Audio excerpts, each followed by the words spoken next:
2026-27 অর্থ বছরের বাজেটে প্রায় 2000 মেগাওয়াট বিদ্যুৎ উৎপাদন বাড়ানোর প্রতিশ্রুতি দিয়েছে বিএনপি সরকার, যার প্রায় পুরোটাই রূপপুর নির্ভর।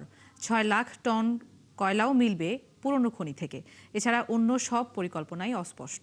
তবে জোর দেওয়া হয়েছে স্বনির্ভর, সাশ্রয়ী, নিরবচ্ছিন্ন এবং পরিবেশ বান্ধব বিদ্যুৎ ও জ্বালানিতে। বিশেষজ্ঞরা বলছেন, উন্নয়ন পরিকল্পনার সঙ্গে মিল রেখে বাজেট বরাদ্দ ও বাস্তবায়নের সময়সীমা নির্ধারণ অত্যন্ত জরুরি। আরও জানাচ্ছেন রাকিব হোসেন।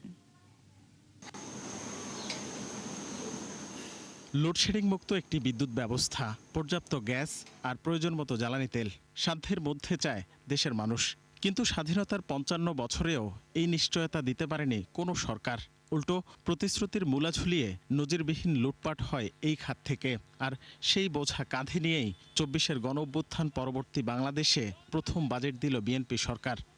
ভোগান্তি ভুলে চলে আসুন রিগালে। ওয়ারেন্টি সহ স্টাইলিশ কালেকশন নিয়ে রেডি রিগাল ফার্নিচার। বিগত সরকারের অপরিকল্পিত বিদ্যুৎ ও জ্বালানি নীতি।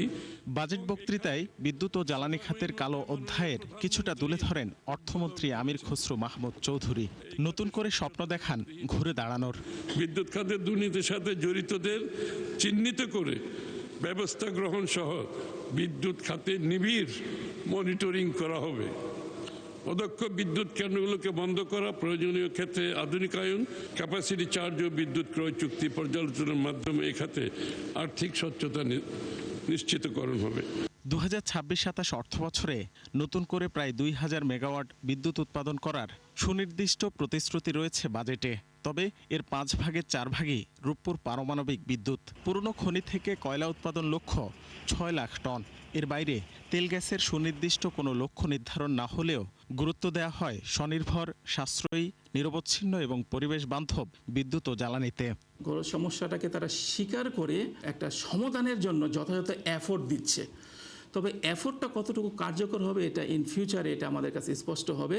তবে সরকারকে আন্তরিক, সচেষ্ট এবং মূল সমস্যাগুলোকে চিহ্নিত করতে পেরেছে বলে আমার মনে হচ্ছে। বিশেষজ্ঞরা বলছেন, এই খাতের পরিচালন ব্যয় কমানোর পাশাপাশি দরকার লোক দেখানো প্রকল্প গ্রহণ থেকে বিরত থাকা। এফএসআরইউ বা ল্যান্ড বেসড গ্যাসিফিকেশন ইউনিট এগুলোর ডেভেলপমেন্টের ক্ষেত্রে, এগুলোর ক্যাপাসিটি বর্ধিতকরণের ক্ষেত্রে অবশ্যই আমাদের সেই বিদ্যুতের যে পাওয়ার প্ল্যান্টের যে আমাদের বর্তমানে ভুক্তভোগী, এই বিষয়গুলো মাথায় রাখতে হবে এবং এগুলো যাতে করে আমাদের স্থায়ীভাবে এলএনজি ইম্পোর্টের দিকে আমাদেরকে বাধ্য না করে ফেলে। সবখানে ডেভেলপমেন্টের অ্যাক্টিভিটিস কিন্তু বসে আছে বিদ্যুতের জন্য, গ্যাসের জন্য। অর্থের পরে বাংলাদেশকে টিকতে হলে বা যে কোনো রাষ্ট্রকে টিকতে হলে তার জ্বালানি এবং বিদ্যুৎ হচ্ছে 1 নম্বর। অপ্রয়োজনীয় এবং এই মুহূর্তে দরকার নেই এরকম অনেক ব্যয়ের ক্ষেত্রেও সরকারের সীমিত আনার প্রয়োজন আছে। এবার বিদ্যুৎ ও জ্বালানি খাতে বরাদ্দ প্রায় 400 কোটি বেড়ে দাঁড়িয়েছে 17,500 কোটি টাকা। রাকিব হোসেন, 71, ঢাকা।